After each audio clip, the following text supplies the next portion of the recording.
మీరు బేస్డ్ అయిన అర్థం చేసుకోవాల్సింది ఏంటంటే ఏ ప్రభుత్వం కూడా తాత్కాలికంగానే ఉంటుంది తప్ప ప్రభుత్వం అనేది పర్మనెంట్ స్ట్రక్చర్ కాదు. Because it is a continuous process. Maybe ఈరోజు చంద్రబాబు నాయుడు ఉన్నాడు, మొన్న జగన్మోహన్ రెడ్డి ఉన్నాడు, మళ్ళీ రేపు జగన్మోహన్ రెడ్డి రావచ్చు, లేకపోతే 2040లో ఇంకో వ్యక్తి రావచ్చు, ఇంకొకళ్ళు రావచ్చు. వీళ్ళందరూ కూడా ప్రభుత్వ భూములకి కేవలం ట్రస్టీలు మాత్రమే. చట్టం ప్రకారం సుప్రీంకోర్టు కొన్ని వందల జడ్జిమెంట్లో చెప్పింది ప్రభుత్వ భూములు మీ ఇష్టం వచ్చినట్టు. జస్టిస్ సింఘ్వి ఎంత అద్భుతమైన జడ్జిమెంట్ ఇచ్చాడంటే సుప్రీంకోర్టులో, ప్రభుత్వ భూములకి ప్రభుత్వం అనేది కేవలం ట్రస్టీ మాత్రమే. You are not owners of the property.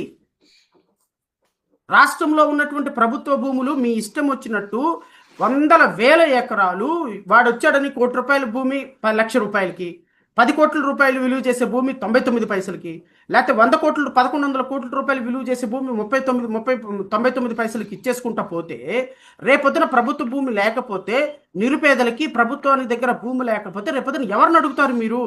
అసలు ఒక ప్రభుత్వానికి వాళ్ళ కంపెనీలకు దోచిపెట్టడానికి ఎక్కడ అధికారం ఉంది? అందుకని